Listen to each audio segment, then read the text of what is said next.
surprised them. And then we came up here. This is my first time ever up here. Okay. Nope.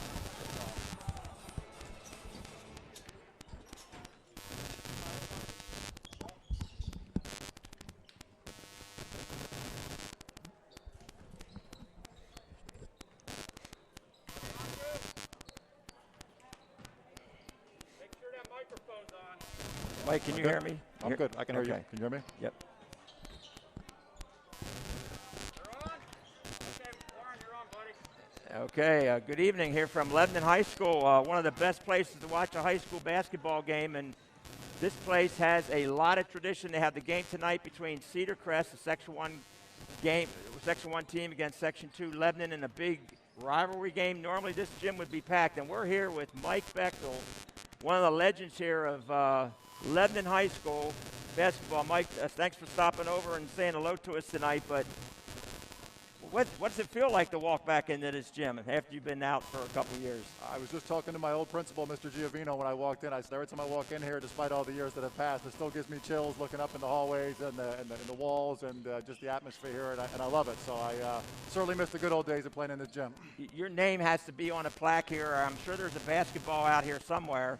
Okay, you scored a lot of points here. You had a lot of assists. You had a lot of rebounds, and people didn't realize you played defense big time.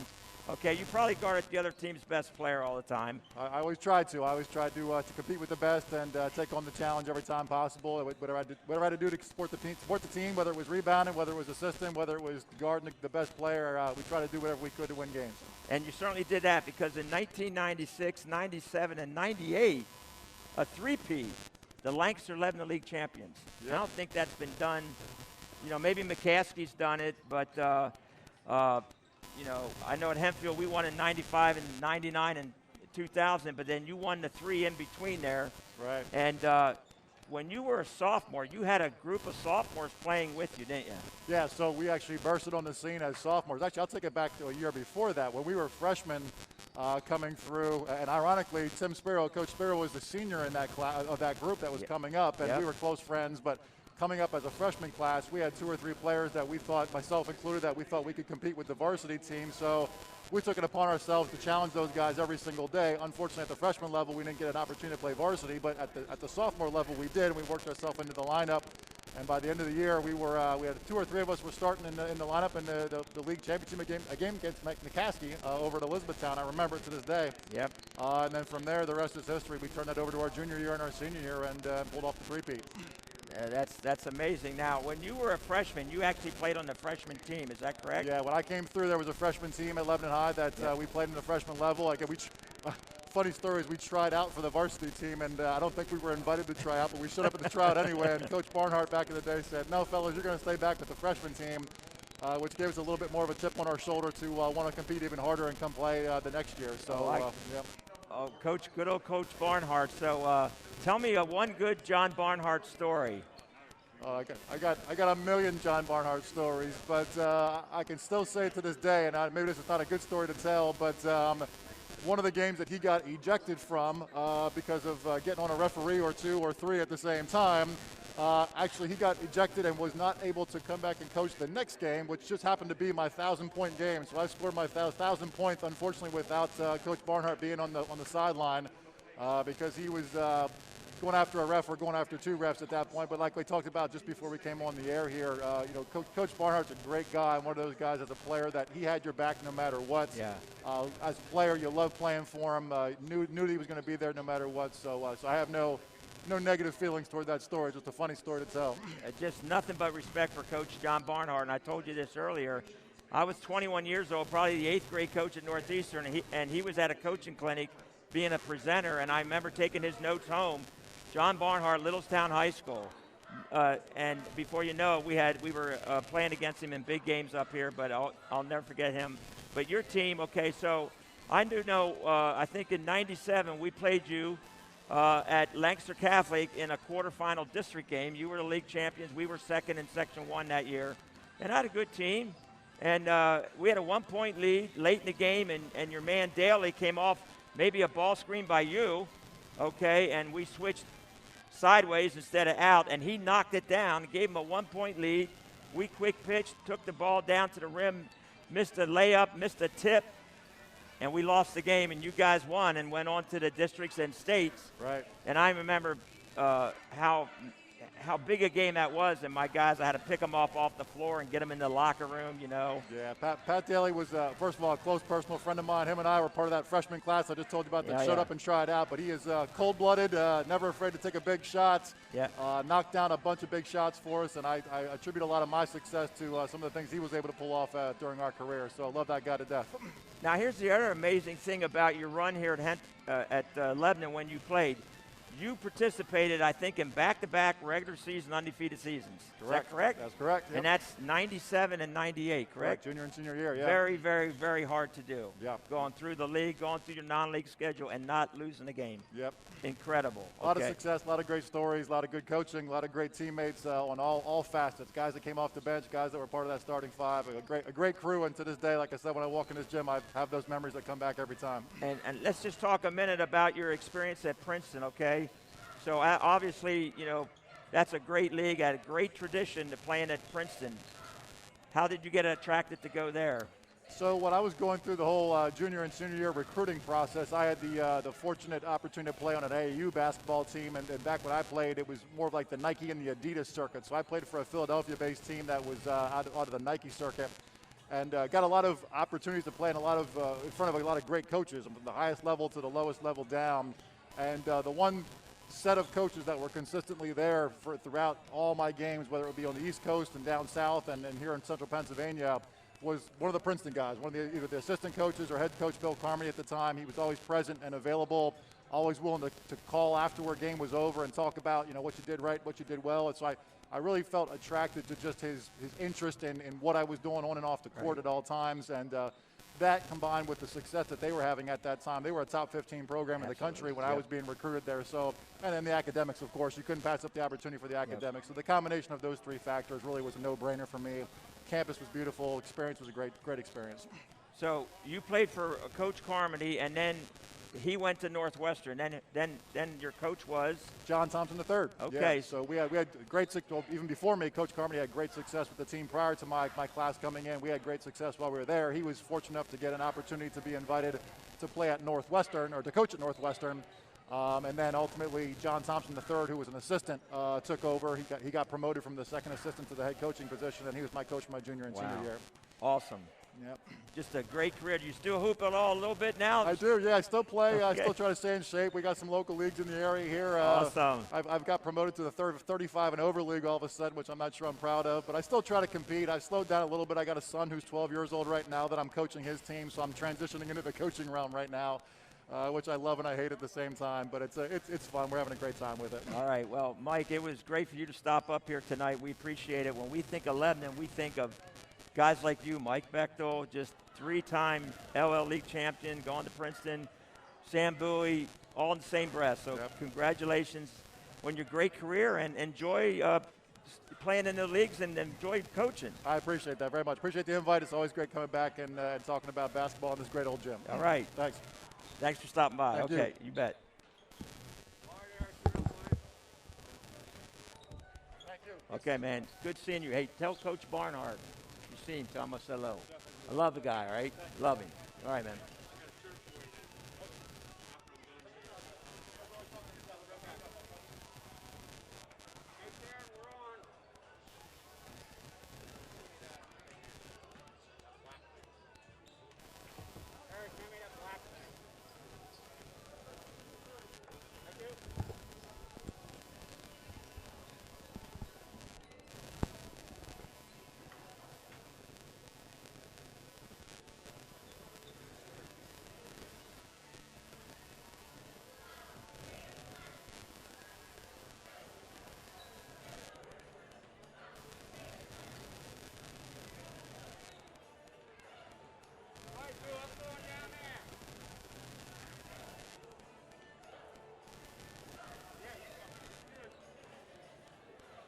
All right, thanks to Mike Bechtel. Thanks to you for handling that for us there. It's always good to hear from the alumni. You know him pretty well, I would assume. Oh, yeah. He was like might have been like the top name on the scouting report every year. I remember, just before we get into the crux of the pregame here tonight, I remember when he announced that he was going to Princeton, you know, there was such a great run of Division I players around here, Donyell Marshall and Sam Bowie and all the guys from Harrisburg and everything.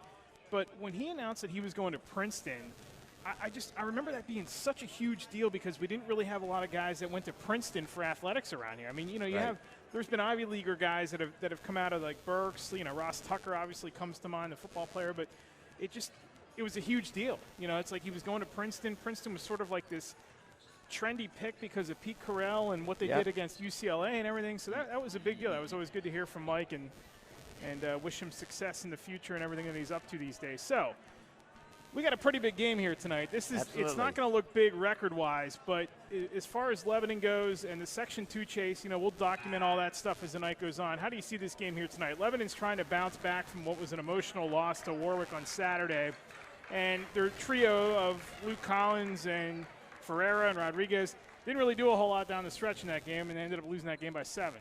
Well, the good thing is they got word that they'll probably play Warwick. They're going to play Warwick again next week, so that's the good news for Lebanon. I think that probably gave them a big spark, and they're playing their rival today. So both Cedar Crest and Lebanon are always look forward to this game. Cedar Crest is 3-6 overall, and they're 2-6 in section play. We know obviously about the situation with them and having to shut everything down for a little bit.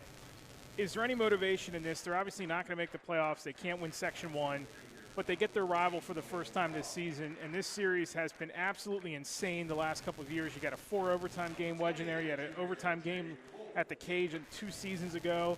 Close games, you know, through the whole thing. You're Tommy Smith. I mean, are you coaching this game like it's a playoff game? This might be your best shot to have a playoff-type game the rest of the way. Listen, Tommy Smith's won 3 Lancaster Lebanon League titles, and he has a culture in the program that is going to come out and give 100% every game, and they're going to do that tonight, and they're going to do that every game from here on out. So I'm not worried about their motivation. Plus, they're playing Lebanon. That just adds more to it. A couple of interesting notes here as we get going here. Lebanon 5-1 in games decided by 10 or fewer points this season. We bring that up just because of the recent history between these two sides. The one loss Saturday at Warwick. So we'll see if there's any residual effect from that loss. I wouldn't expect there to be. I think that they are going to be fired up to win this game. They have not beaten Cedar Crest, by the way, since 2016, January 13th. It was actually the 16-17 season. They beat them on January 13th of 2017. They met 4 times the next season. They played a great game in 2019, and then this is the first rendition of it here for this season. We'll step aside for the national anthem. When we get done with that, we'll tip things off here from Lebanon High School. You're watching live coverage of Lancaster Lebanon basketball, Lebanon and Cedar Crest here on LOHoops.com.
There's tonight's national anthem. We are set to go here from Lebanon High School. Look at the starting lineups here for the Cedars. The hometown Cedars, really both teams are hometown. The home court advantage here for the Cedars tonight. It'll be Kevin Smith, the 6-foot junior, along with Isaiah Rodriguez, Marcus Ferreira, Luke Collins, and Braden Allwine, who get the start here tonight. It was senior night. They introduced the seniors before the teams came out for warm-ups. For Cedar Crest, 3-6, head coach Tommy Smith. He's won 188 games in his tenure as the Falcons head coach. He will start Janil Avilas, Chris Dance, Max Scipione, Nolan Groff, and Jake Wolf for Cedar Crest. Cedar Crest will be in the dark uniforms tonight with the white trim and the Royal logo and Royal outline. And Lebanon, of course, in their home whites with the navy and red trim. Rodriguez and Aviles, the tap to Lebanon. We're underway here from Lebanon High School. Collins, let's see if they get started quick, too, like they did on Saturday. Remember, they hit those big shots right away against Warwick, and then that game sort of settled down after the first quarter. Right away inside, Allwine. Contact there, but little off-bounds shot on the back door. Scipione. They need Scipione, Dans, and Max Smith when he comes off the bench. Those have been the big three for this Cedar Crest team this season. When they've had success, it's been those three that have done the majority of the scoring for them. Scipione, a pull-up jumper off the mark, and Smith the rebound. Outlet from Collins down to Allwine. He will shoot the three, and he will knock down his first attempt of the night. Nice secondary break there by Lebanon. Pushed the ball down, found an open jump shooter. Now Lebanon's playing man-to-man full court. Dans, Wolf. Nice pass across the baseline to Scipione in that corner. Back up top, it goes to Wolf. Groff has it now. We're about 2 minutes, almost 2 minutes into this first quarter. Yeah, both teams play a similar style offensively where they dribble drive. They have the post man opposite the ball. Scipione, and he traveled. So they're both familiar with how to defend it, too. And they're both familiar with the mistakes that if you make on defense, the other team's going to make you pay. This Lebanon team, 11-3 overall. They do not have a scorer, believe it or not, in the top 20 of the Lancaster-Lebanon League. Not even in the top 10 team scoring-wise, yet they're 11-3. That just speaks to how balanced they've been the entire season. Yeah, they're balanced and they're unselfish. And they try to find, the right guy to shoot it on each possession. And that one's stolen away by Smith, but we'll get a foul on Lebanon. First one of the night. First foul of the game starts at Cedar's Luke Collins. That'll be on Luke Collins' first. Collins got off to that fast start against Warwick on Saturday. And there was that 6-minute stretch where the Cedars just couldn't buy a bucket, and so much efficiency offensively from Warwick in that second half as Dance misses the three. Well, Warwick got a great effort from their point guard Landis, and again, consistent effort from Kai Sapala in that ball game. Side post move by Rodriguez, but he is fouled. Be the first foul on Cedar Crest. Yep, by Scipione.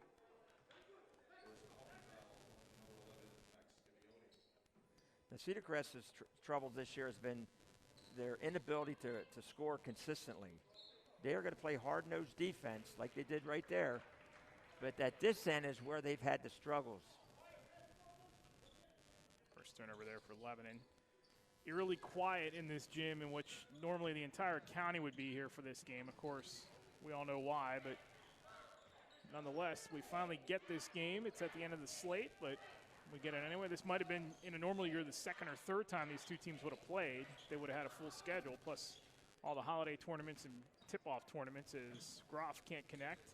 Aviles in there, and he will stick it back for two. Yep. Aviles did a nice job against Manheim Township getting some scores at the basket, and he fouled that one up and finished that shot. No, this is this game here. When my scouts, when I coached at Hempfield, would come up to this game, they would tell me that the place was crowded, so packed, and so loud. Rodriguez, nice seal and score for him. His first bucket of the night. It's 5-2 Cedars. And that time they went right inside, and they've gone inside twice now, Lebanon, and it might be a focus point for them to try to get it inside to Rodriguez. Scipione now. Groff.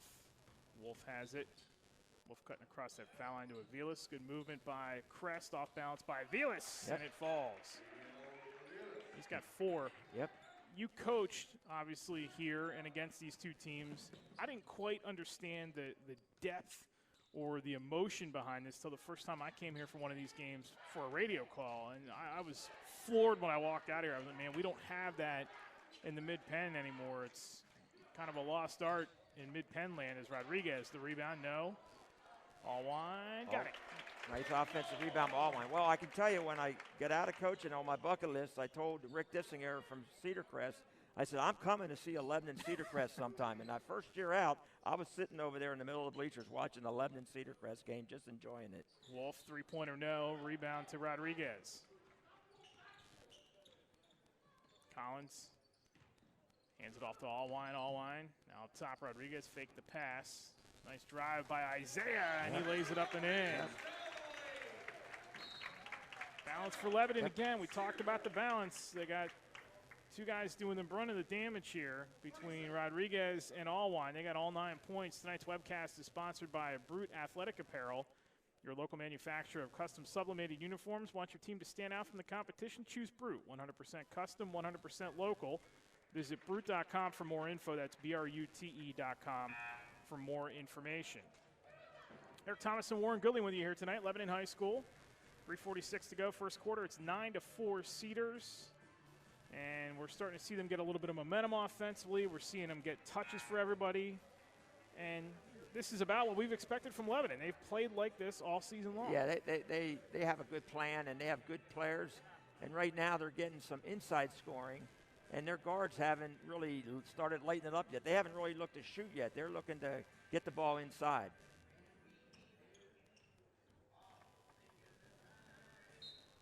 Got this game tonight. And again, record-wise, not really indicative of these two going at it, but nonetheless, it was a must game for us to schedule this season. And we got a big one scheduled for tomorrow night. Cacalico and Lampeter Strasburg to decide Section 3. Three-pointer by Dance is off the mark. And there's Aviles again on the rebound. Out top to Wolf. Pull up from the foul line. Gets the roll. Yep. Nice medium jump shot. And that's what you get on the dribble drive. You get some opportunities to make shots like that. Allwine. Alex Roof is into the game for Lebanon, number 5. You'll see him there with the ball now. Allwine. Now Roof again. Senior drives, bangs on that baseline and turns it over. Second turnover of the night for Lebanon, and all the way down the other way. Out of control is Wolf, but they're going to get the block foul called on Lebanon. And Wolf will go to the line to shoot a pair with 2:59 to play in the first. Yeah, Coach Sparrow didn't like that call. Jake Wolf, 75% from the line this season. Yeah, I'm watching Coach Sparrow. He's pleading his case. Wolf misses the first. Coach Sparrow and Coach Smith both going with that casual look again. I think it's been a good look for the coaches this season to lay off the suits for at least the one season. I like the more casual look. Yeah, Coach Smith, he'll be dressed clean next year. He'll have the coat and tie back on, I'm sure. Coach Sparrow's also letting that mane grow over there too. Got an up-close look at that before the game. He's done a fabulous job here at Lebanon. Really has. And, you know, the neat thing is he played here on some really good teams, and so he understands everything about this place. Same with Tommy Smith. I mean, he went to Cedar Crest, too. That's really cool to see that. Allwine and now Collins.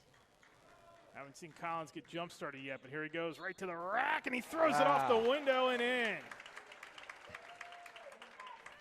He found a little crack in there and put a little English thing about this place.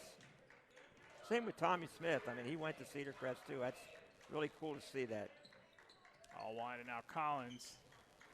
Haven't seen Collins get jump-started yet, but here he goes right to the rack, and he throws it off the window and in. Collins on the season, 81%, most consistent free throw shooter on this Lebanon team. And, of course, the announcer jinx. It happens like all the time, right? It's amazing. Never fails. Groff and now Dance up top. Dance on the drive. Got rid of it late to Scipione. His jumper on the way is off the mark. And the rebound to Demetrius Matthew. And that time Cedar Crest ran a little bit different look on offense. Didn't do the dribble drive. Did a little more of a 5 open pass and cut offense. It's a nice job to give it inside to Rodriguez. He got it back out and then right back to him from Matthew. And jumper on the way is off the mark. And the rebound to Demetrius Matthew. And that time Cedar Crest ran a little bit different look on offense. Didn't do the dribble drive. Did a little more of a 5 open pass and cut offense. Here in this one. Can't get the roll there. Rebound to Patrick Bayer for Cedar Crest. Tommy mixing and matching some of the younger players on this Falcons team. Yeah, he's got really, both teams have some really nice looking young players on the JV team. Has some freshmen and sophomores out there that played very well, both teams. Another turnover for Crest. Matthew the other way lays it up and in. And there's one of the sophomores that played in the JV game, and I believe he has a bright future here at Lebanon. Yeah, both squads with the underclass. We knew that this was going to be a transition year for Cedar Crest. Lebanon was really in a position where they could mix, they could have really a 50-50 year. Either some of the younger guys were going to contribute, and this youth that was so instrumental to their development a couple years ago was finally going to become what it is now, and then you mix in some of these other parts, or it was going to be another learning curve for them. It's tricky for these coaches because you have these young teams like Cedar Crest, you know, and not any time to practice, plus a shutdown as they find Aviles and he lays it in. Yeah, there's a challenge every day out there in coaching for sure, you know, every single day. This Lebanon team, though, is poised for a nice 2 to 3 year window here with this crew right now. Collins is one of them along with Ferreira as he is stripped and fouled. That'll be the 4th team foul on Cedar Crest here in the first with 57 seconds to go. The nice thing about the young guys that Lebanon has right now is they really understand what Coach Peru wants. Okay, you watch the JV game and you can see the development that they're getting right there to be able to move up next year or even now and help the varsity team. Ferreira at the line to shoot 2.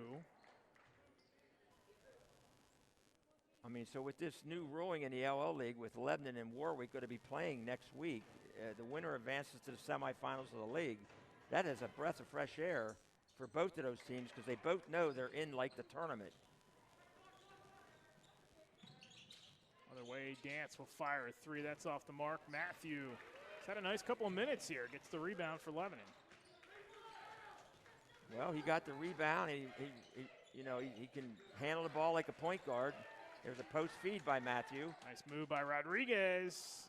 Leaves it off the corner of the window there, and rebound to Conrad Wasson. Here comes Cedar Crest the other way. Bayer, and his pass intended for Aviles is off the mark and out of bounds. 3rd turnover for Cedar Crest with 27 seconds to go in the quarter. Yep, right idea. Just threw it a little bit too hard, but it was the right idea. It was a very unselfish play, and he was hoping that he could catch it, make a jump shot, but it went through his hands a little bit too fast.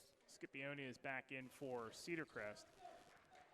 We'll talk a little bit more at halftime about the LL situation and what's upcoming as far as that and how everything plays into the District 3 field in 6A as Collins holding here for the final shot with 10 seconds to go in the quarter. Now Rodriguez inside, back to Collins, saves it. Roof's got to hustle here with 3 seconds. They find Matthew just inside the arc, and it's in and out at the buzzer. Yep, well, they got a good look. It looked like it was going in, and it bounced out.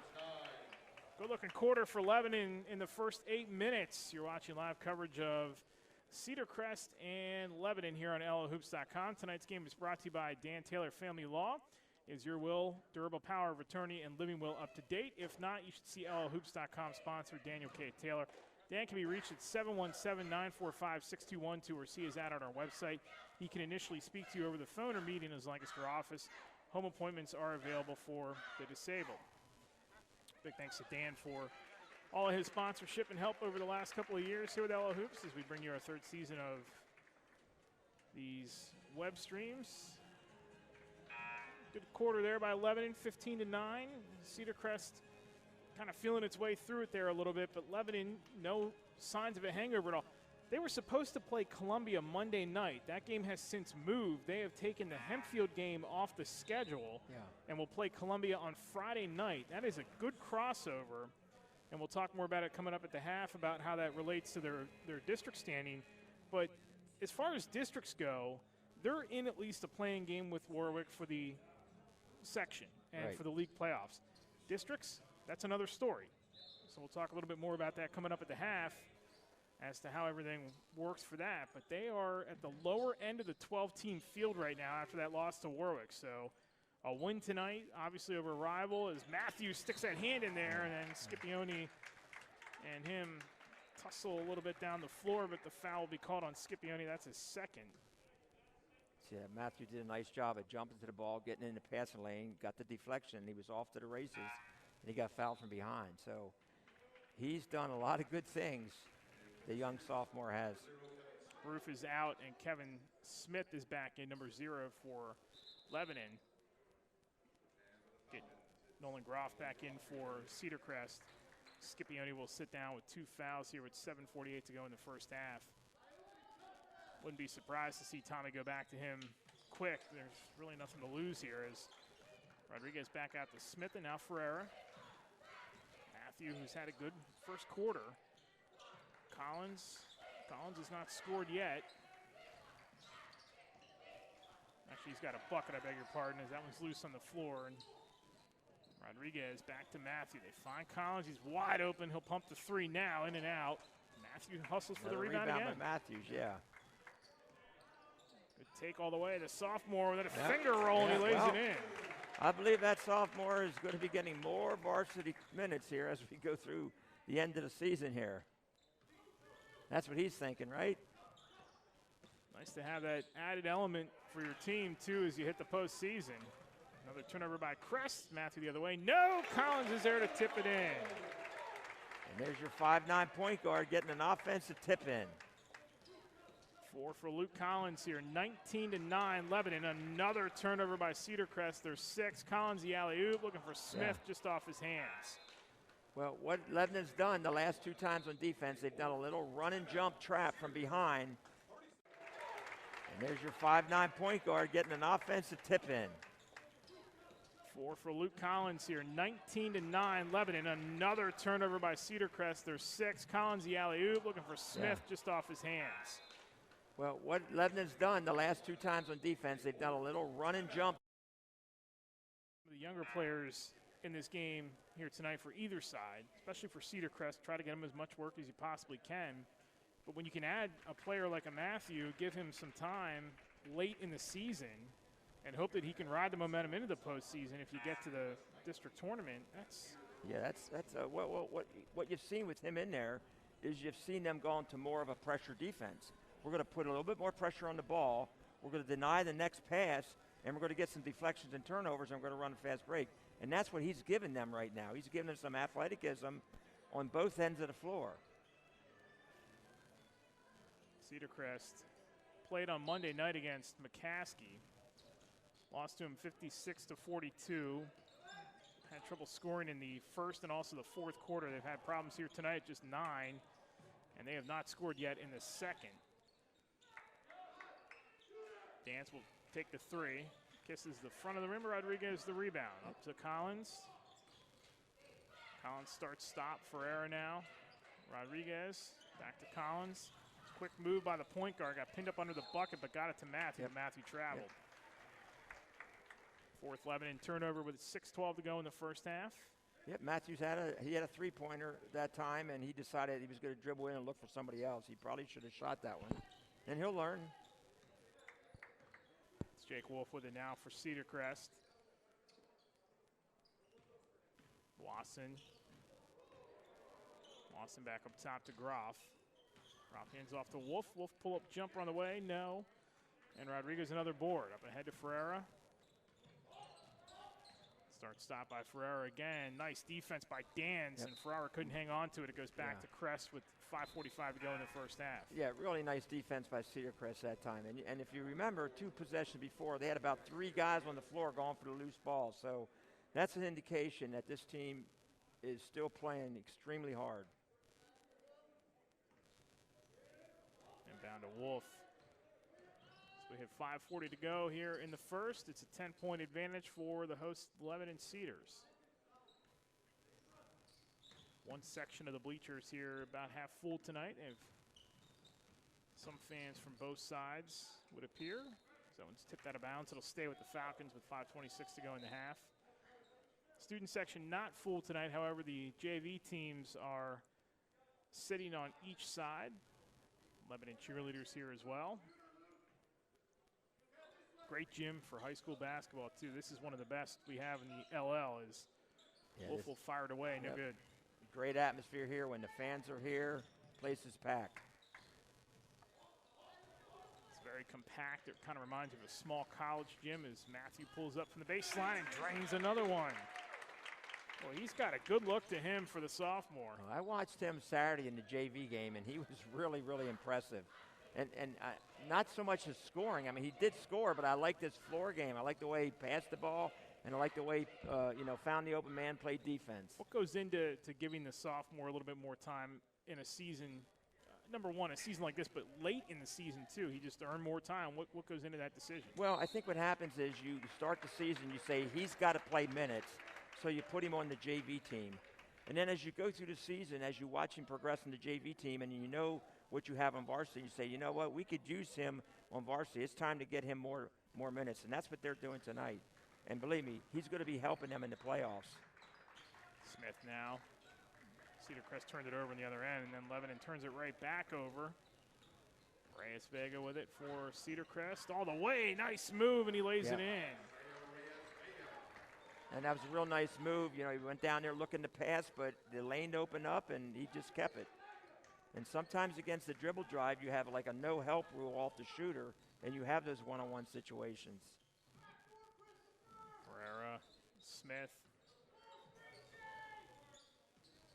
Collins, nice pass underneath to Smith. Uses that window. Doesn't get the hometown roll. Matthews there again. Now Ferreira, the pull-up jumper off the top of the iron, and the rebound Rodriguez. Strong move by Rodriguez, and he lays it in. Yep. That's just effort on the offensive glass, and Cedar Crest is a little bit outsized down there.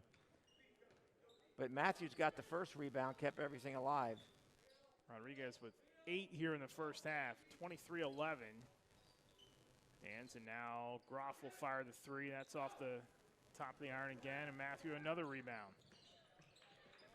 Can handle, finds Smith. Smith all the way, and he scores. Oh, he's a lefty, and he got that left side, he got that first step, and it was all over after he got that first step. It's a 14-point lead for Lebanon here as we get a foul on the Cedars. That'll be on Matthew.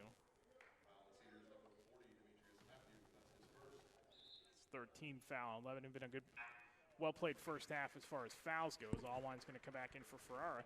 And there again, here's a sophomore. You would think at that point maybe you take him out, teaching moment.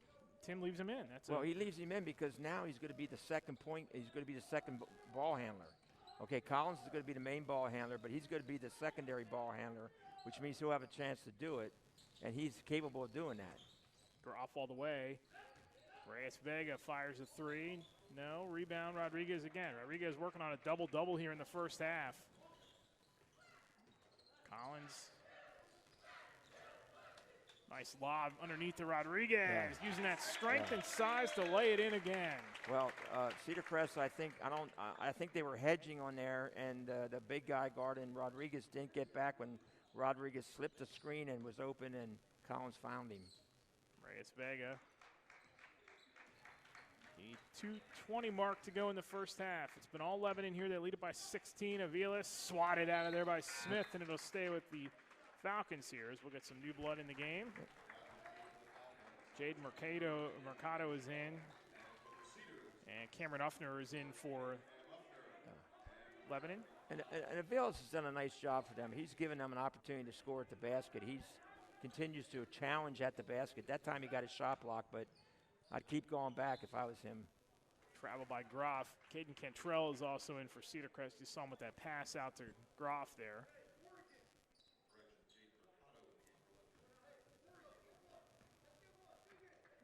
Collins off the inbound here with 2:07 to go in the first half. Mercado and now Uffner. It's Smith, Allwine, and Collins to round out the 5 for Lebanon on the floor right now. Yep, they're keeping this offense is wide open. No postman right now. Mercado cranks the 3, no, and the rebound. Uffner went for it, lost it. Cedar Crest comes away with it. Dan's Reyes Vega, now Wolf. Nice behind the back dribble. Leaves the jumper short, and the rebound Smith. Collins, nice crossover by Luke. Pulls it back, skip past to Allwine. Now Mercado, Smith, and they go right inside to Uffner. Uffner, strong move around 2 defenders, and he's fouled. Yep, kept the pivot foot down, made the strong move to the basket, and got fouled. Uffner has not attempted a free throw this season.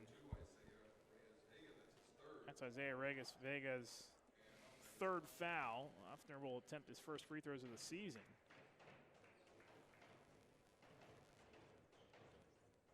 First one is good.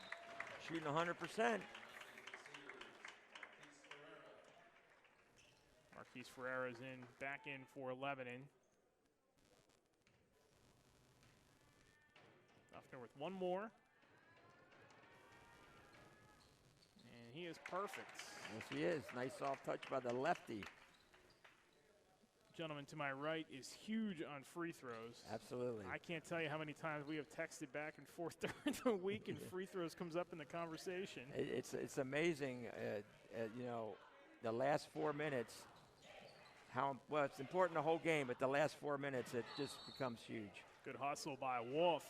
Get a timeout call by Tommy Smith and Cedar Crest. That'll be the first 60-second timeout charge to the Falcons with 59 seconds to go in the first half. They trail by 18. Tonight's live stream is brought to you by Spooky Nook Basketball, the leader for all your basketball needs.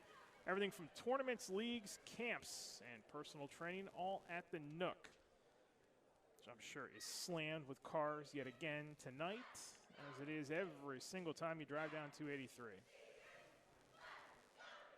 29-11.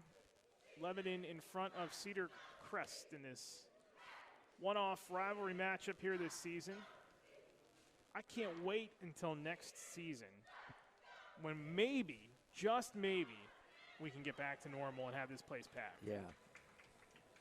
And it will be packed for this game, that's for sure. And they'll probably play more than once. You know, they'll probably play like in a opening tip-off tournament. They sometimes play in the same tip-off tournament. At least give us a full schedule so we can see those games. Yes. That's one of the things that we missed early in the year was the tip-offs and the holidays always have good matchups. There's always a team that comes up from Philly that's a name team that plays somewhere big.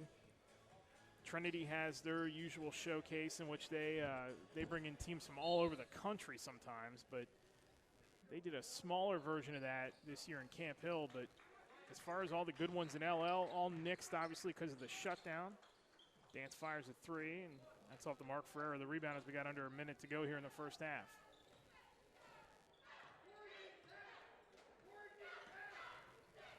Allwine. Still Mercado and Smith, Ferreira, Allwine, and Uffner for Lebanon. So we're down to 30 seconds to go in the half. Ferreira now Smith, Mercado, Ferreira now. And he will pull it back towards half court with 19 seconds to go. We got a timeout charged by Tim Spiro. It's a 30-second timeout, the first used by the Cedars here tonight.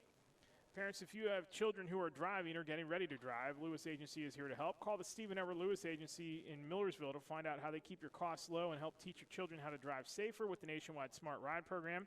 This program includes accident forgiveness, so if your new driver does have an accident, you won't lose your insurance or suffer an expensive rate surcharge. Please contact the Stephen Everett Lewis Agency for additional information, 717-872-2466. 18.9 seconds to go in the first half. 18-point lead for Lebanon as they will have it out of the timeout. They put Rodriguez back in the ball game.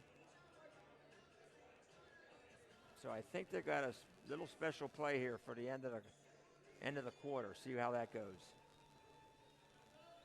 So used to, you talked about the size earlier, and Cedar Crest, remember, I mean, the last couple of years it was Eofali, it was Everhart. I mean, they were virtually undeniable in the paint, and that's been an adjustment for Tommy Smith this season with not having a big in there, a true big in there. Yeah, and it looks like Smith for them is hurt tonight. He's over there on crutches, so he's not in the lineup either. Yeah, that's a good point. Missed that earlier in the game. He has been one of the plugs off the bench for this team.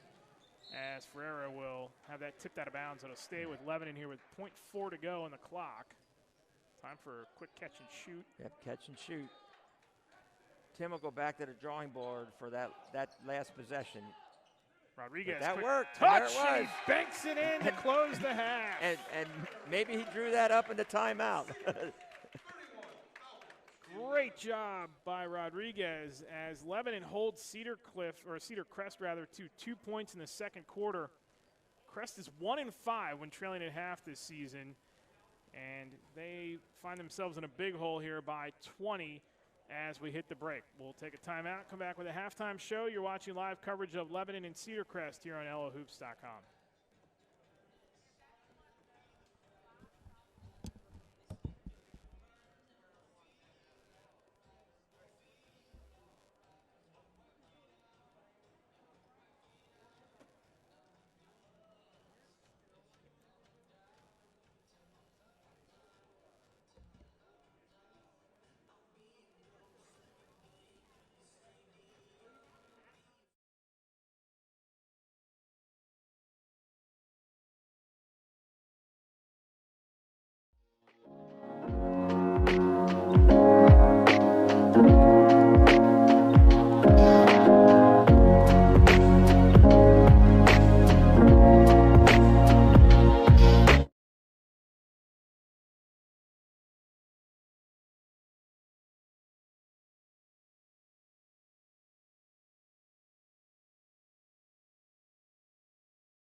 Halftime here at Lebanon High School. It's 31-11, Lebanon in front of Cedar Crest.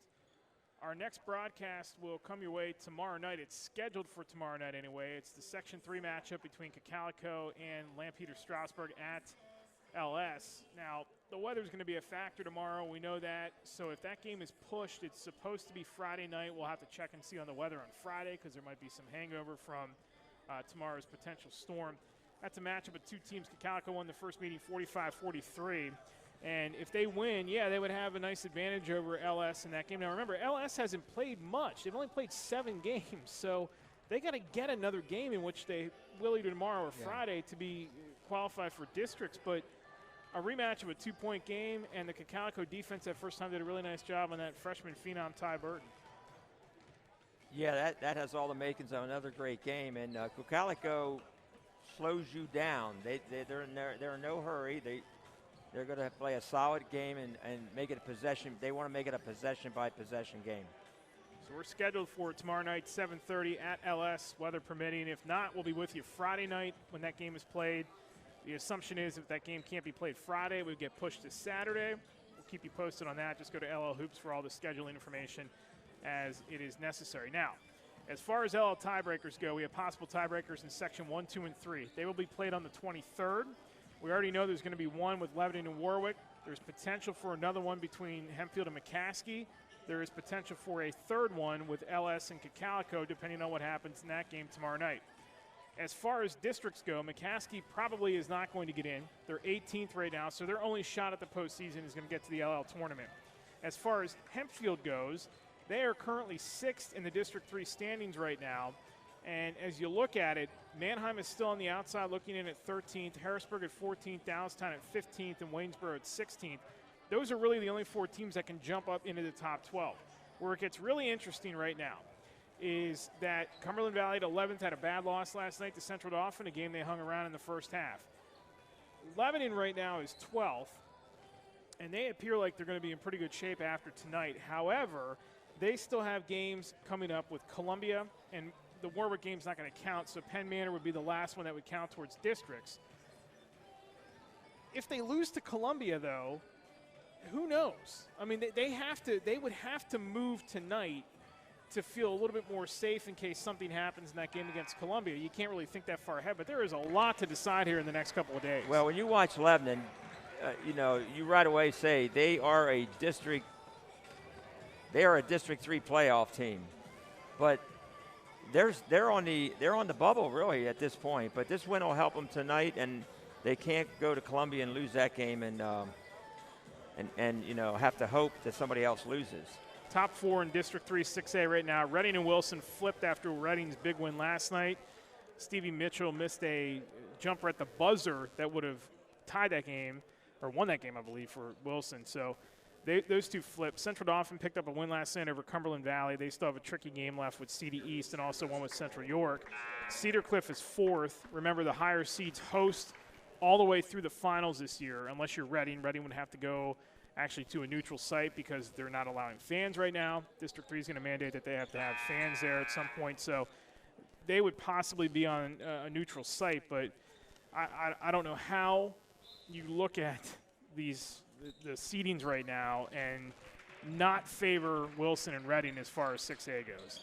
Right off the jump, it is Collins who scores first here in the second half for Lebanon. Yeah, what happened that time is Cedar Crest trapped the pass on the wing, and Collins realized that his guy was going to trap. He just ran to give and go and was wide open for a layup. Could get Reading and Wilson in that Berks championship game, and then also possibly a 4th time in the district final. They'll be on opposite sides of the bracket. Remember, only district champs go to the state tournament. Scipione's 3 is off the mark. So it is imperative that, number one, you get some home cooking here in the district tournament, but also only champ's going to go. So it's a wide open field theoretically, but to only have a champion, man, that is going to make the next month all that more fun for these district tournaments. As Scipione has it, he'll fire the 3. That's off the mark. Gets his own rebound. Nice hustle by Scipione to put it back up and in. Yep. Real nice job. Cedar Crest calls a 30-second timeout. First of the half, 33-13, Lebanon in front. Tonight's game brought to you by H&L Team Sales. H&L Team Sales provides uniforms, team shops, and other clothing equipment to schools and teams throughout the LL, York, and Berks regions. Contact H&L at 717-392-3010 or online at hlteamsales.com. Early timeout here by Tommy Smith. I think that was, did Tommy take that or did Tim take it? Tommy took it, okay. Yeah, Crest only has 2 timeouts left, both 60s. Yep. Lebanon has 3 left. They have 3 fulls. I believe 3 fulls. I don't think Tim called, I think he called both 30s. As Lebanon will have it off the timeout here. It's Collins, Allwine, Ferreira, Rodriguez, and Smith for Lebanon. As Collins, quick touch pass, Rodriguez, Ferreira, who quiet in the first half along with Collins. Collins' jumper to start things here was, or his runner was in, but that jumper is no good. And they'll go back to Cedar Crest here with 6:57 to go in the third. Yeah, they called Allwine over the back. Groff made a nice job on the defensive rebound. He boxed out perfectly and got the foul call. Now, Cedar Crest has been trapping the pass on the wing, and that has forced Lebanon to just abandon their offense and just find the open man, because Cedar Crest is trapping and scrambling right now on defense. Luke Collins picks up his second foul off that inbound. Scipione into Wolf. Tipped out of there by Collins, right in the hands of Rodriguez. Rodriguez got rid of it before he traveled, and Collins scores. That was reversed there. The big guy threw it to the point guard for a little shot there. He got rid of that right away, otherwise that was going to be a turnover. Yep. Collins heats up here with 2 buckets in the third, and the other way it's Wolf. Count it and a foul. Nice pull-up J by Wolf. Rid of it before he traveled, and Collins scores. That was reversed there. The big guy threw it to the point guard for a little shot there. He got rid of that right away, otherwise that was going to be a turnover. Yep. Collins heats up here with 2 buckets in the third, and the other way it's Wolf. Talk to the winning coach as Wolf gets ready to shoot the free throw here. Wolf is a 75% shooter on the season. Foul was on Ferreira, that's his first. And Wolf is good. Yep, he has a nice looking stroke. You know, we saw that on his pull-up jumper and here on his foul shooting percentage. Isaiah Reyes-Vega is back in for Cedar Crest. Collins, as Crest goes a little pressure here. Yep, they go into a half-court zone trap that time. So that's a little different look. Now they go to a 1-2-2 half-court trap. And Lebanon will try to get the ball in the center of that and stay out of the traps on the sidelines. Reyes-Vega's got 4 fouls now. Scipione dives in front of Rodriguez, tips it out of bounds, so it'll stay with Lebanon here. 35-16 with 6:22 to go in the third. Wasson is back in for the Falcons. Place of Reyes-Vega. Collins into Rodriguez. Ferreira, and now Allwine. Ferreira tonight, no points yet, as that one is into the hands of Scipione off the miss. Yeah, Ferreira really hasn't looked for his offense tonight. He's been more of a setup guy. I'm going to, find the open man. Groff is playing good defense, too. Groff shot rattled around the rim. Aviles' rebound is off the mark as well, as Ferreira has it. Collins, quick entry into Rodriguez. Good spin move off the window and good. Soft touch by Rodriguez. Yep. He catches the ball with his back to the basket. He influences to the center like he's going to go to the center and then comes back to a strong hand. And 12 in the first half, 14 now for the game, as Aviles the other way will pitch it over to Dans and working in that corner to Groff again. Scipione, now Wasson. Wasson has it stripped.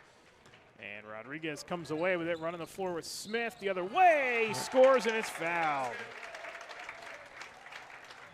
Second bucket for Smith, and an opportunity for a 3-point play. That's the second team foul on Cedar Crest here in the half. And I love the play by Rodriguez. He gets the ball at the 3-point line down here, takes a couple. And Rodriguez comes away with it, running the floor with Smith the other way. He scores, and it's fouled. Second bucket for Smith, and an opportunity for a 3-point play. That's the second team foul. Not one score in the top 20 in the LL. And they just because they might be the most balanced 5 of any team in the LL, not named Catholic or Warwick maybe, but Warwick seems to get a lot from all of its 5 as well, as they get to travel that time on Cedar Crest. Well, Warwick's going to get their 20 points from Sapala, and when Landis gets involved, then they become a really good team. Yeah, Lebanon has really nice balance, and when you watch them play, it's very natural for them to just find the open man and work their offense for the best available shot. Chasing a section title for the first time since 2017. As Rodriguez into the corner to Allwine, and they will have a shot to do just that as they turn it over here. Scipione up ahead to Dans. Dans waits. Nice patience by Dans to lay it in. Yep, good play by Scipione, though. I thought his effort on defense tonight has been really good. Rodriguez the other way is fouled by Scipione. And that time he fouled, but his effort tonight has been very good on defense. That's Scipione's third. It should be his third. Announcer said second, but he's on the board for 3, and he's in my book for 3.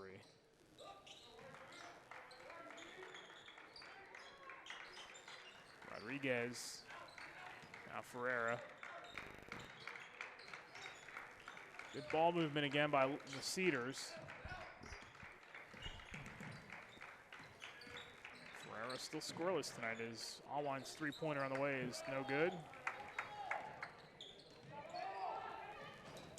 Nice move by Dans as he is fouled. And we'll go to the line to shoot a pair.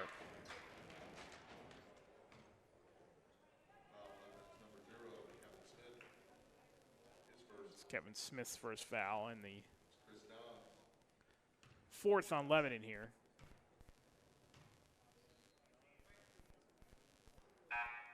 First one by Dans is good. And I believe Cedar Crest won a game versus Conestoga Valley, I think, was that Saturday.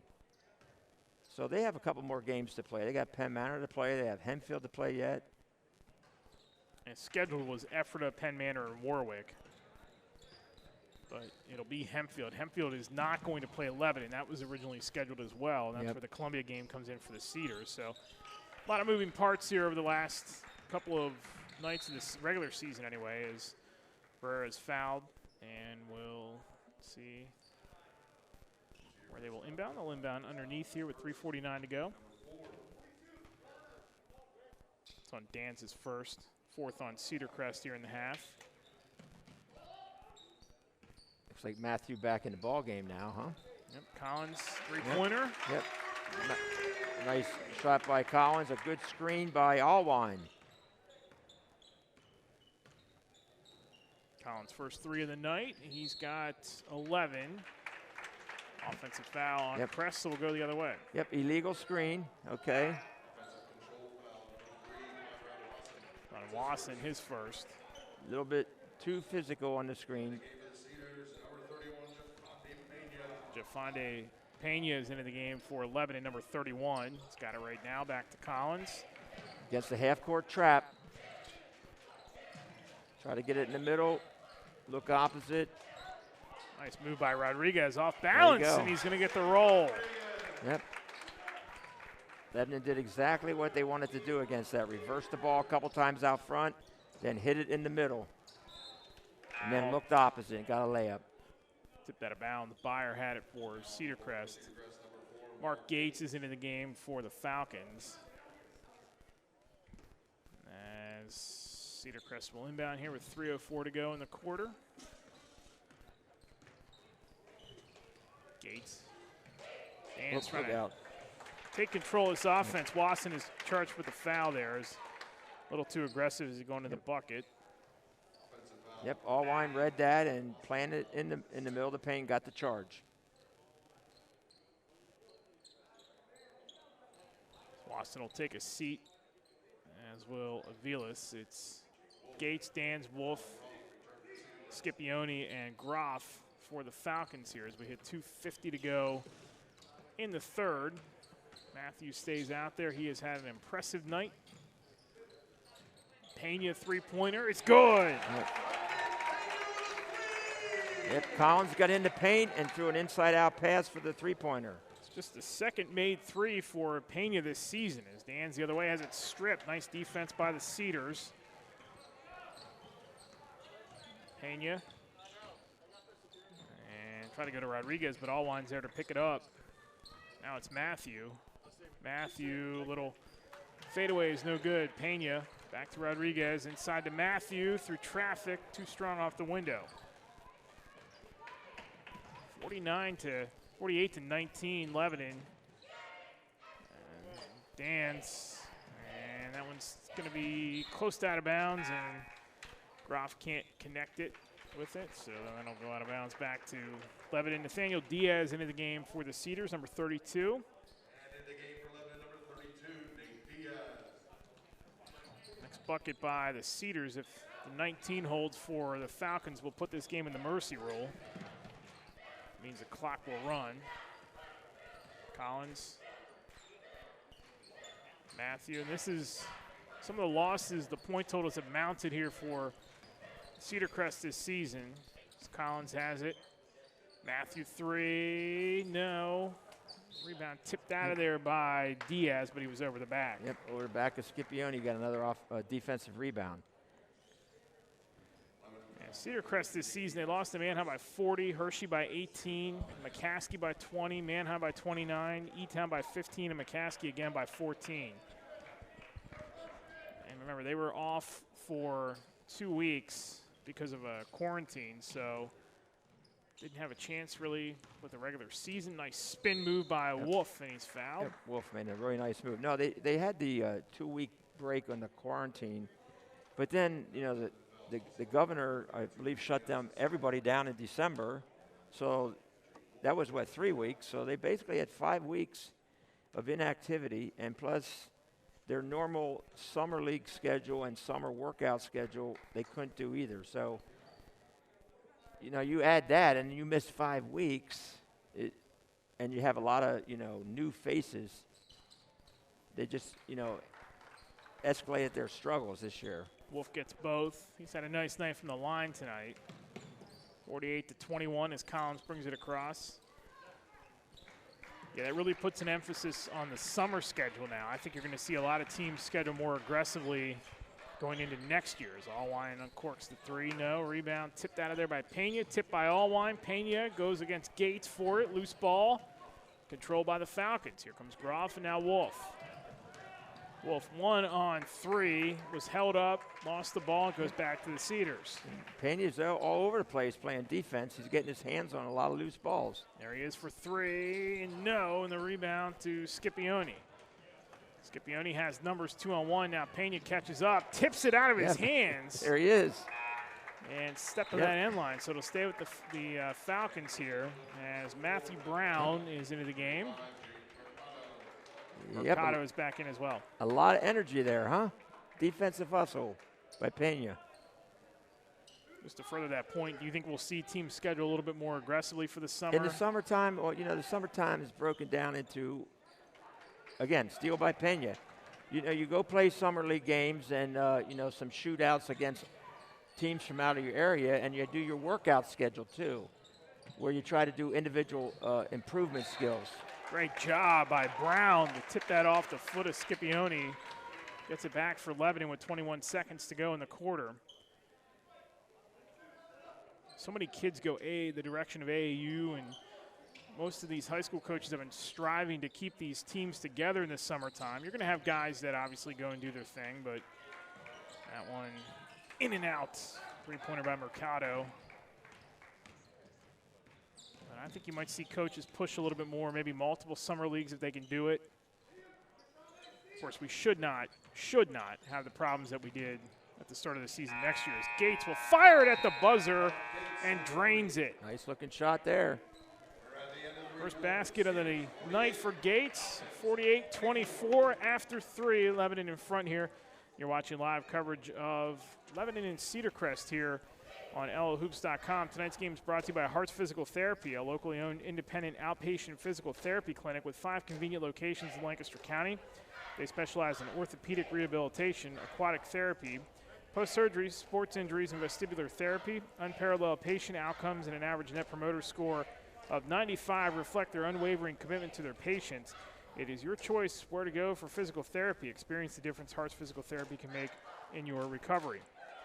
Tonight's game is also brought to you by the Lancaster Lebanon League officials. Thinking of becoming a basketball official? Check them out. Online, http://LLBBO.org. Start of the fourth, 48-24. Lebanon in front of Cedar Crest. They have owned this one from the jump and looking to pick up their 12th win of the season. No, they did exactly what they needed to do. They came out with the purpose. They got the inside game established. Again, they played solid defense. He got some rotation in off his bench. So I think Coach Brew got exactly what he wanted to do out of this ball game. Newbies in there for Cedar Crest as Reyes Vega's out there along with Cantrell. Joe Casma's out there, number 0. Isaiah Gonzalez, number 12. And Gates, who hit that 3 at the end of the quarter, stays out there for the Falcons. Yeah, and both teams now giving everybody a chance to play. You know, Coach Smith's looking to, find somebody that, he can get in his top 5 or 6 with this group, trying to find somebody that can emerge. And I think Coach Brew's got his young guys out there just getting that varsity experience. Led by Matthew, who's had a nice night, goes all the way. Tried to adjust as he went to the rim, and the rebound, Casma. Reyes Vega crossover, lost his man. Gets it off to Gonzalez. Now Gates to fire the 3. Rebound, Matthew. Okay, I like the way Gates pulled up on that one because that's what Cedar Crest needs, a little outside punch, and he made that first one. Daniel well short on the 3. Rebound by Roof. To Matthew, and now Mercado. His 3 is good. Yep. Jaden Mercado with his second 3 of the night. 6 points for him, 51-24. Gates and now Reyes Vega. Casma, who we saw a little bit of against Township last week.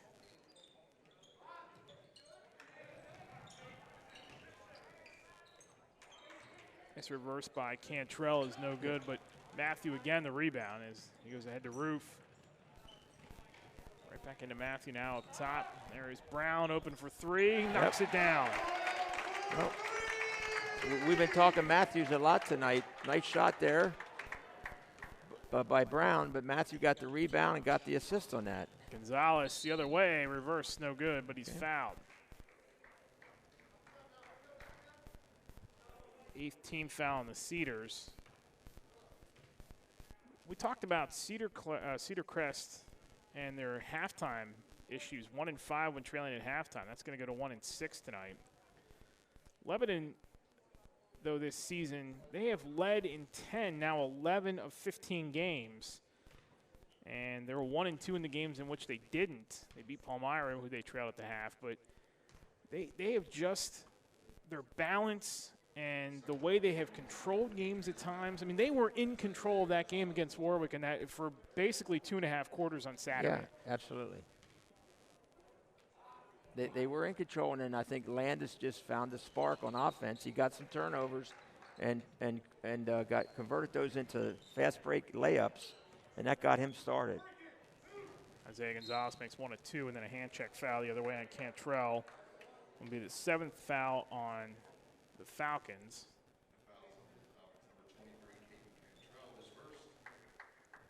So we'll play the string out here, 54-25.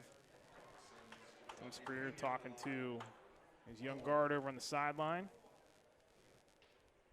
Talking to Mercado as Pena will shoot 1-1 here. First one is good.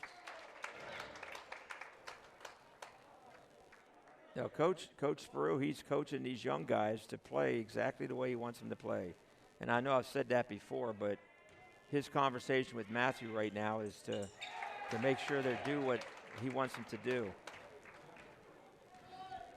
And Cedar Crest is running their 5-out offense, which now they're going to their dribble drive. Okay, so they've gone back to the dribble drive and missed the layup that time. Floater by Reyes. Vega's off the mark. Mercado the rebound. 5:50 to play. 56-25.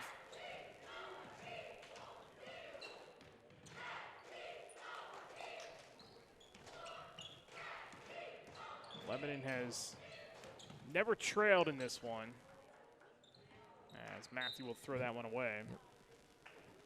They're going to pick up win number 12 in the season. And again, left for them, Columbia, Penn Manor, and then Warwick for the Section 2 title. And that'll be on Tuesday night. Yep, Section 2 play-in rounds, or I shouldn't call it the play-in round, but the game to decide who the Section 2 champ is. Those section playoff games will all be on the 23rd. Nice strip that time by Pena. Potential for 3 of them. LS Cacalico, Hempfield McCaskey, and obviously we know for sure Warwick and Lebanon will play it off. Yep, and Hempfield needs to beat Cedar Crest, and McCaskey needs to beat Penn Manor, both on the road. Out to Roof, fires the 3. Casman the rebound with 4:37 to play. What lessons can Tommy Smith get his team here as they will play out their final handful of games to close this season? It's been a difficult ride for them as Casman underneath is fouled by Roof. Well, he's going to ask the seniors to just continue playing hard. Come to practice every day. Well, they don't have many practices, but come every day and play hard. And he's going to look for some of his younger guys to get maybe a little bit more playing time as we go down the stretch. But he's got his eyes on his younger groups coming up for next year's team. He's had so many good teams over the years, and the job that he's done has just been remarkable. He is on one of the biggest runs of any team, any coach in the LL, as Michael Franco Suazo is in for Lebanon. He's got to embrace it. This is new for him. Right now it is. So he's going to have to embrace the challenge here of putting this back together. Yeah, his first year or two, he had some struggles, but he was building. He had some young guys moving up, and it all blossomed for him. And I know that he's looking at right now. He has a plan. He has a plan what needs to be done the next couple years, and he'll execute that plan. Yeah, I think everybody needs a little bit of a reboot sometimes, and well, this is it. He had everything. You know, he lost so much with graduation, not just last year, but he lost like every year for 3, 4, 5 years now. He's lost key players, and this year there just wasn't enough experience back. Scipione and Smith were contributors last season. But he has a personality of his program. His program is we're going to play extremely hard on defense. We're going to work hard on defense, and we're going to run the dribble drive, and we're going to share the ball on penetration and assists, okay? That's what they're going to do on offense. So he has a plan, and he just got to get the guys in there to get it done. Yeah, nobody should doubt him that he will get this done. Grady Holohan is at the line for Cedar Crest, and 1 of 2. You know, and you know, when you've gone to Cedar Crest the last couple years, and you've gone to a game there, you've seen the big support they've gotten from their student body. You've seen the big support they've gotten from their community. And they'll get back to that next year when fans are allowed back in the stands. When you go to Cedar Crest, there's going to be a really boisterous crowd to support the Falcons.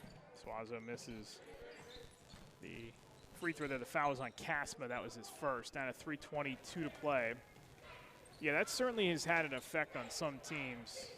And it's going to have an effect in playoff games, too, as Suazo picks that one off. And he'll go the other way. The foul will send him back to the line. It's going to have an effect on, especially when you get to the neutral site championship game. We're not going to have a crowd like we had in Manheim the last 2 years for the LL championship. Certainly going to affect teams district-wise because as you go, different schools are going to have different policies on fans. when you get to states, if you're lucky enough to make that run, every school that you play at possibly or play against could possibly be hosting the game. They're going to have different outlooks on fans. I mean, this is a different world. I do not envy anybody who's going to go through this, coach or player. No, it's completely different. But, you know, look at the kids. They love the game. They're out there playing. They have the mask on. You know, they're following all the protocols to stay safe. And they're doing it because they love to play. They love to compete. There have been some slips here and there, and that was bound to happen. But certainly, really, the shutdowns were unjust from the standpoint that the people who have been the smartest in this whole thing have been the athletes. They've done everything they possibly can to stay on the floor or stay on the field. Another turnover by Cedar Crest, and certainly you could trust them. I know football season was the big one as Pena is going to knock down another three. Well, you know, when you're playing defense like Pena, you get the green light on offense, right? Holohan out to Cantrell. 61-27, 2:10 to go.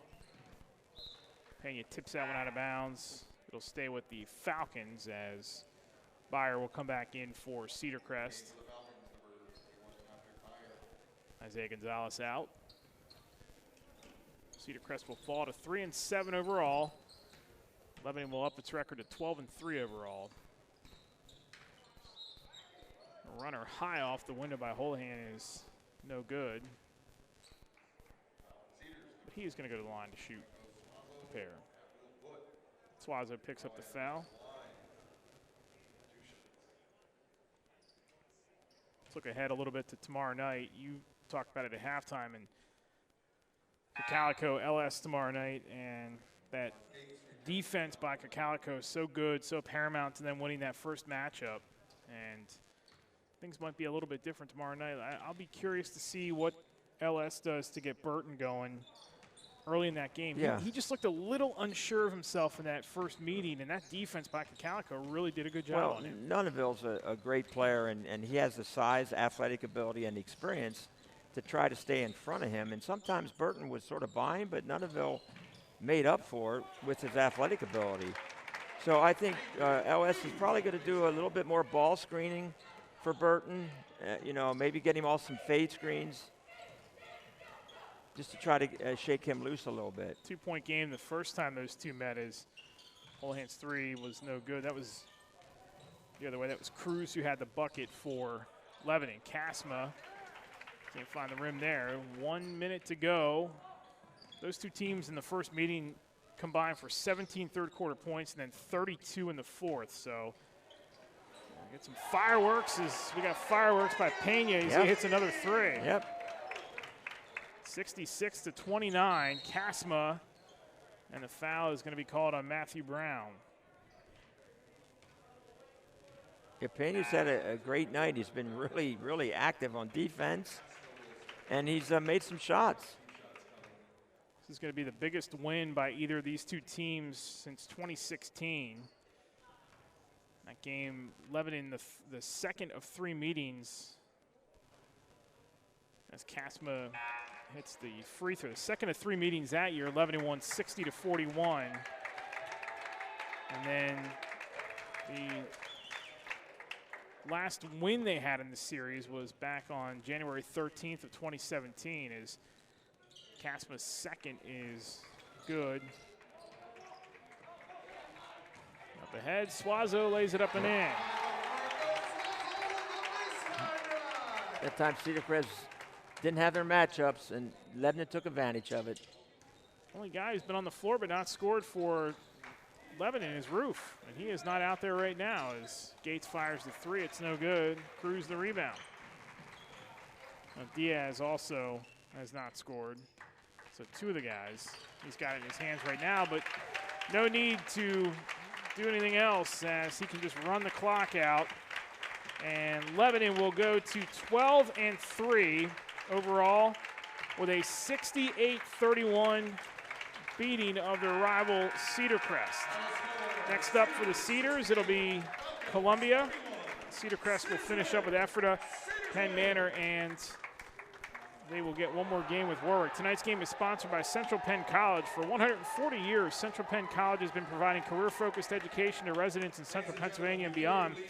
Since 2004, the college has been offering quality online education in the areas of business, information technology, accounting, criminal justice, healthcare, and more. The college's spring term starts on April 5th. To apply or learn more, go to centralpenn.edu. And it's Central Penn College sponsoring tonight's game. We will have our player of the game interview. We're going to get Isaiah Rodriguez up here as he finished with 16 here tonight.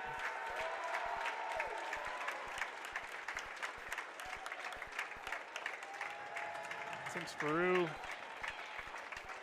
getting a little gift from his team here. Well, it's I think it's 150th career win. Correct. And it's also, he's been here the longer than any other coach in the history of Lebanon basketball. How about that? 11th season, yep. He's done a great job. He really has. With this program as his team puts forth another balanced effort here tonight. And he played here, and that's what's really special about the job that he's done. He was a player here and doing a great job coaching these young men. All right, hopefully we can get him up here too. I think he is going to come up here for some post-game comments as well. As we'll look at the final scoring numbers here for you tonight. For Cedar Crest, they were led here tonight by Wolf, who had 8, 6 for Aviles, and 3 apiece for Casma, Dans, and Holohan. 2 apiece for Reyes Vega and for Scipione, and 1 for Isaiah Gonzalez. For Lebanon, they were led tonight by Isaiah Rodriguez with 16.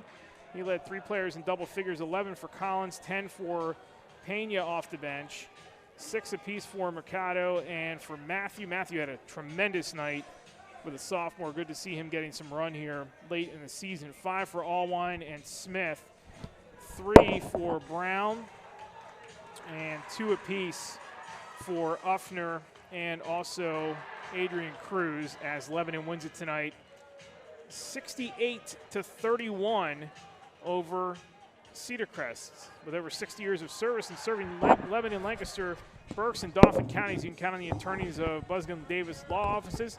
Lebanon's most experienced legal team can help you in all areas of the law, including personal injury, family law, commercial and business representation, estate planning and administration, and simple or complex real estate transactions. Isaiah Rodriguez, our player of the game. Congratulations, sir. I'll have you put those on. Tim Sparrow is going to come up here and talk to us as well tonight. Listen, you guys had an obvious size advantage tonight over Cedar Crest. You knew that. You had a strong night, though, and you got off to an early start in this one. Talk about your performance here tonight and how important was it for you to have a big game against your rival tonight? Have you flip that up a little bit? Yep, there you go. I think it was important because we had a size advantage, so we had to take advantage of it when we could. What was tough loss on Saturday, obviously, to work. What was Coach's message to you guys tonight and coming out here? It's tough. Not only do you come off a loss, I know Cedar Crest is not what they've been the last couple of years, but it's still your rival. It's still the first time you're playing them this season. There's fans here. You know, this is a big game for you guys in terms of district playoffs. What was his message to you before the game tonight? Just come out and play hard and put your heart out there because they're going to want it just as bad as we do. You got so much balance on this team. You don't have a player in the top 20 in the LL in scoring, but you guys are one of the most efficient offenses in the entire league. You guys are just all on the same page right now. It just seems like everything is clicking for you guys, and the 5 that you start this game with, you guys can do some serious damage early in games.